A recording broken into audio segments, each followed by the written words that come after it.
स्वामी विवेकानंद यांच्या प्रतिमेचं विनम्र अभिवादन करून आजच्या भाषणाला सुरुवात करत आहे. सन्माननीय व्यासपीठावर विराजमान असलेले आपल्या विद्यालयाचे अध्यक्ष म्हणून लाभलेले सन्माननीय श्री ढोंगळे सर, आजच्या कार्यक्रमाला प्रमुख मार्गदर्शक म्हणून लाभलेले तथा सांस्कृतिक विभाग प्रमुख लक्षटे सर आणि सांस्कृतिक विभाग प्रमुख उपविभाग प्रमुख श्री ढोबळे सर आणि या ठिकाणी व्यासपीठावर असलेल्या सर्व आजच्या जिजाऊ आणि सर्व शिक्षक वृंद आणि माझे विद्यार्थी मित्रमैत्रिणी, या ठिकाणी मी आज तुम्हाला राजमाता जिजाऊ यांचे जीवनचरित्र कसे होते याबद्दल मी थोडक्यात माहिती सांगणार आहे.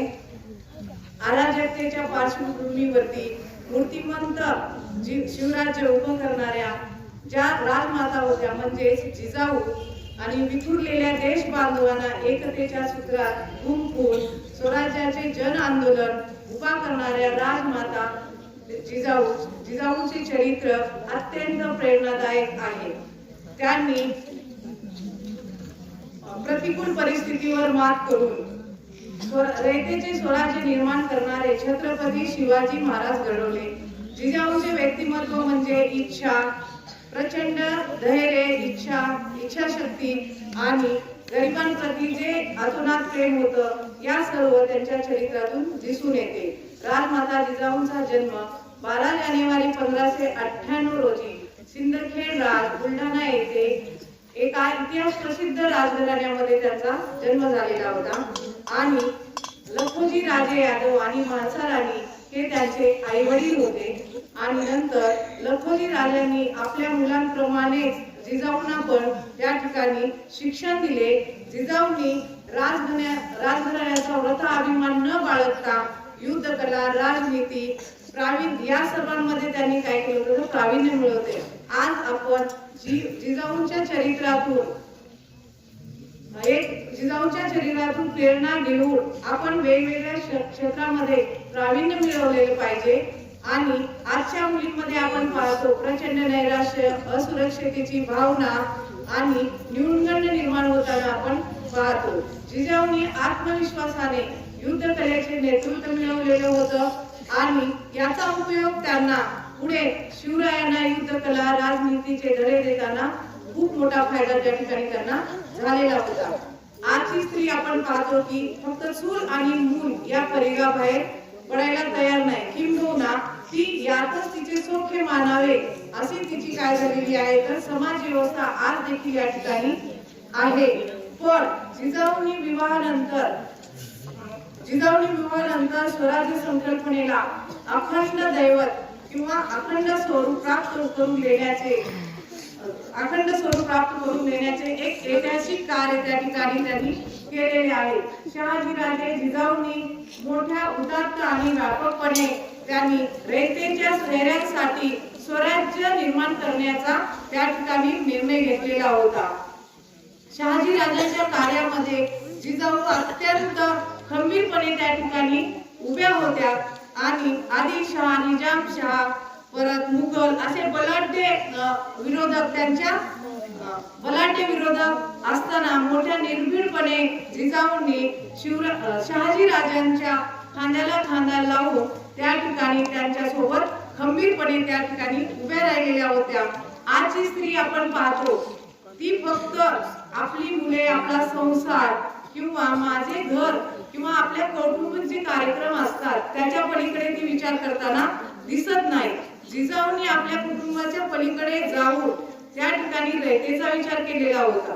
त्यामुळे येसाजी, तानाजी किंवा कान्होजी, मुरारबाजी हे जे सर्व मावळे किंवा सरदार, सर्व जाती धर्मातील जे सरदार किंवा मावळे होते ते सर्व स्वराज्यासाठी सर्वस्व अर्पण करण्यासाठी त्या ठिकाणी पुढे आलेले होते. म्हणजे आपल्याला हे लक्षात येते की जिजाऊ मातेने आपलं मातृप्रेम जे शिवरायाप्रमाणेच सर्व मावळ्यांवर केलेलं आहे किंवा केलेलं होतं, त्यामुळे जिजाऊ ही स्वराज्य माता म्हणून देखील त्या ठिकाणी ओळखली जाते.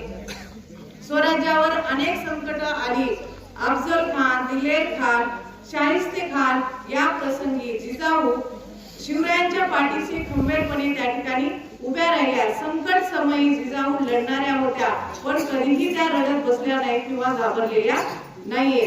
शिवरायांच्या मोठेपणाचे जे यश आहे ते यश जिजाऊंना जाते. का? कारण शिवरायांना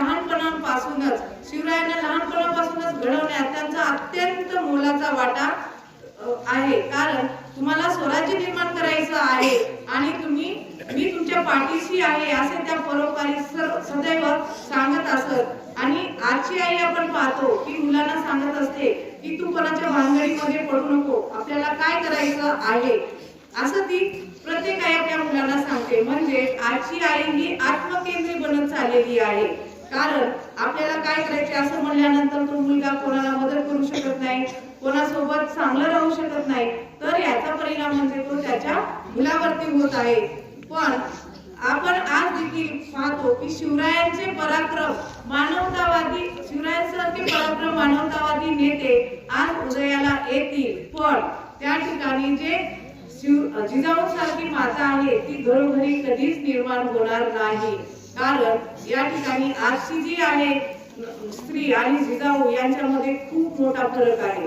ती यासाठी यज्ञ, तप, शांती, उपवास करीत बसल्या नाहीत. पण शिवरायांसाठी यश मिळावे म्हणून जिजाऊने या सर्व गोष्टी कधीच केल्या नाहीत.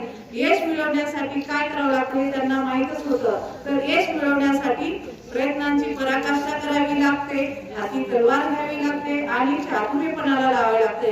ह्या सर्व गोष्टी जिजाऊमध्ये असल्यामुळे ह्या सर्व गोष्टी करणं हे माहीतच होतं. म्हणून त्यांच्यामध्ये असा एक दृढ विश्वास होता की तो सतत प्रयत्न करत होत्या. शिवरायांना संकटकालीन त्याने योग्य ते मार्गदर्शन केले. त्या दैववादी कधीच नव्हत्या, प्रयत्नवादी होत्या. त्यामुळे संकट समयी त्या निराश कधीच झाल्या नाहीत. आमची स्त्री मुलांची गुणवत्ता यादीत क्रमांक यावा किंवा नोकरी मिळावी, पदोन्नती व्हावी किंवा यासाठी यज्ञ, होम हवन, तीर्थयात्रा करताना त्या दिसतात. आपण पाहतो समाजामध्ये प्रत्येक स्त्री ही आपल्या मुलांचं काही वाईट गुण केलं तरी त्याचा झाकून ठेवण्याचा प्रयत्न करते किंवा ती सांगत नाही. पण ही गोष्ट आजच्या पिढीला खूप हानिकारक आहे. कारण त्यांच्यामध्ये काहीतरी नवीन निर्माण करण्याची आशा निर्माण होत नाही. एखादी शिक्षिका किंवा एखादा शिक्षक जर मुलांना रागवत असेल तर मुलांची, विद्यार्थ्यांची बाजू घेऊन आजकाल शिक्षकांना बोललं जातं. हे इतकं खरं आहे का? हे करायला पाहिजे का? तर या ठिकाणी मला तरी वाटतं की ही गोष्ट करू नये. कारण आमच्या काळामध्ये आम्ही आमच्या शिक्षकांचं ऐकलं, आमच्या गुरूंचा मान केला, त्यांचा आदर केला, म्हणून आम्ही आज या ठिकाणी चांगल्या पदावरती आहोत. कोणी असो, हाऊसवाईफ असू द्या किंवा क्लासरूम अधिकारी पर्यंत ज्या महिला आहेत त्या चांगल्या पदावरती आहेत, त्या महिला त्या काळामध्ये त्यांच्या आई वडिलांचा, गुरूंचा, सगळ्यांचा मान ठेवला. त्यांनी सांगितल्या पद्धतीने वागलं. कारण आईपेक्षा जास्त काळ हा आपण गुरूंजवळ राहत असतो. मग जेवढे आदर्श गुण आपल्याला घ्यायचे आहेत तेवढे आपण या ठिकाणी शाळेमध्ये असू द्या, विद्यालयात, महाविद्यालयात, समाजामध्ये घेऊ शकतो. पण या ठिकाणी मला असं वाटतंय की विद्यार्थ्यांना गृहीत धरून कोणालाही नाव न ठेवता त्या माता पालकांनी सांगितलं पाहिजे की तुम्हाला जे योग्य वाटतं किंवा ज्या परीने आमचा मुलगा घडेल त्या गोष्टी तुम्ही करायलाच पाहिजे असं त्यांनी आम्हाला सांगितलं. तरच आम्ही त्या विद्यार्थ्यांचा सर्वांगीण विकास करू शकतो. याच पद्धतीनं जिजाऊंनी काय केलं तर जिजाऊंनी संभाजींना राजनीतीचे, युद्ध कलेचे त्या ठिकाणी शिक्षण दिले. पुत्राप्रमाणे नातवाला देखील उत्तम संस्कार करणारी राजमाता म्हणजे स्वराज्याचे खरे विद्यापीठ आहे असे मानले जाते. विखुरलेला मराठा समाज एक व्हावा यासाठी शहाजी राजे जिजाऊंनी शिवरायांचे 8 विवाह केले. 8 विवाह केल्यानंतर त्यांनी जिजाऊंनी 8 महाराजांचा देखील खूप सन्मान केला, त्यांना चांगली वागणूक दिली. का तर त्या मराठा समाज एकत्रित करण्यासाठी एवढे विवाह करण्याचे कारण होते. नंतर जेव्हा आग्रा कैदेमध्ये शिवाजी महाराजांना कैद करण्यात आलं होतं तेव्हा त्या ठिकाणची स्वराज्याची इंस्पर भूमी देखील त्या ठिकाणी मिर्झा राजा जयसिंगला जिंकता आली नाही. का तर त्यावेळेला जिजाऊंच्या हातामध्ये स्वराज्याची सर्व सूत्रे होती. नंतर शहाजी राजे यांचा मृत्यू झाल्यानंतर जिजाऊ सती गेल्या नाहीत. का तर जाधव भोसले घराण्यामध्ये सती प्रथा ही नव्हतीच. आणि नंतर त्या स्वतः जिजाऊ देखील सती प्रथेच्या विरोधात होत्या। त्यामुळे त्यांच्या जीवनात पण बरेच संकट आली, पण त्या कधीही हताश झाल्या नाही, निराश झाल्या नाही। त्या खंबीरपणे सर्व गोष्टींना सामोरे गेल्या आणि त्यांच्या सती न जाण्यामुळे शिवाजी महाराज, संभाजी महाराज असे चांगले स्वराज्य रक्षक या ठिकाणी उदयास आले। आजच्या 21व्या शतकामध्ये देखील जिजाऊंची प्रेरणा घेऊन आजच्या मातांनी या ठिकाणी तसं वागलं पाहिजे, कारण ही सर्वात महत्त्वाची गोष्ट आहे की जिजाऊ ही आपल्या महिलांसाठी खूपच प्रेरणादायक आहे। आणि या ठिकाणी मला असं वाटतं की सगळ्याच माता पालकांमध्ये जिजाऊंनी प्रेरणा घेऊन या ठिकाणी त्यांचे सर्व जीवनचरित्र जे आहे किंवा त्यांचे जे गुण आहेत ते आत्मसात करावे।